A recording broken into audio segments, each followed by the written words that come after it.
being a challenger is a little about shades of innovation, finding a different way to do it and not being constrained by your cost base. If you look like someone like Shortlist Media or some of these other new businesses, they challenge convention. They say, why does it have to be this way?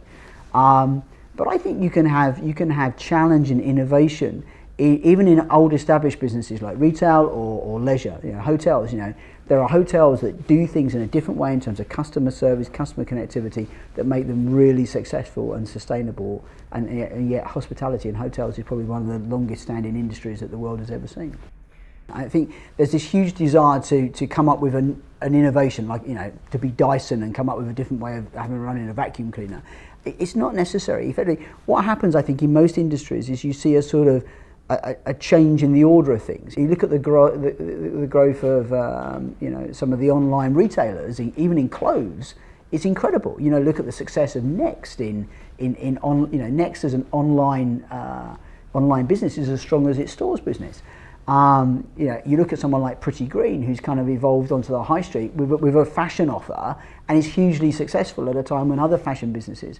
But if you look at what Pretty Green do, they really understand their customer base because they connect with them through Twitter and Facebook and all this sort of stuff to find a different way to connect with their customers. It's incredibly hard for a big brand, a big business, to connect with their customers through those types of media because that intimacy just doesn't exist. So I think you can be a challenger in a number of different ways, and I think maybe the way to look at it is not big picture innovation, it's actually how do we tackle the same market in a different way. So it's a different route to market as much as anything. There is a huge attraction to thinking about innovation maybe in a controlled environment. So I would say the example of the way that John Lewis developed Ocado as a joint venture, where they were quite happy to put their product into somebody else's distribution mechanism, but they had an equity stake because they were concerned about how how their brand was effectively being distributed by others, is a great example of experimentation. What we've tried to do at Santander in building the corporate and commercial bank, bearing in mind that it started off as a relatively small part of Santander in the UK, is we've experimented with different ways of doing things and different ideas and different approaches, and some have worked and others have been less successful. But when you've got no cannibalization risk, you can afford to say, well, we'll give this a go and see what happens. And sometimes it works and it quite surprises you, and sometimes something you think should work doesn't.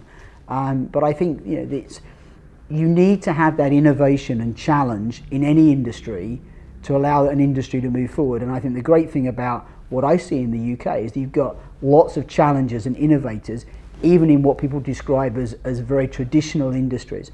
And sometimes the innovation is about how you connect with your customer or how you connect with your people that creates a difference.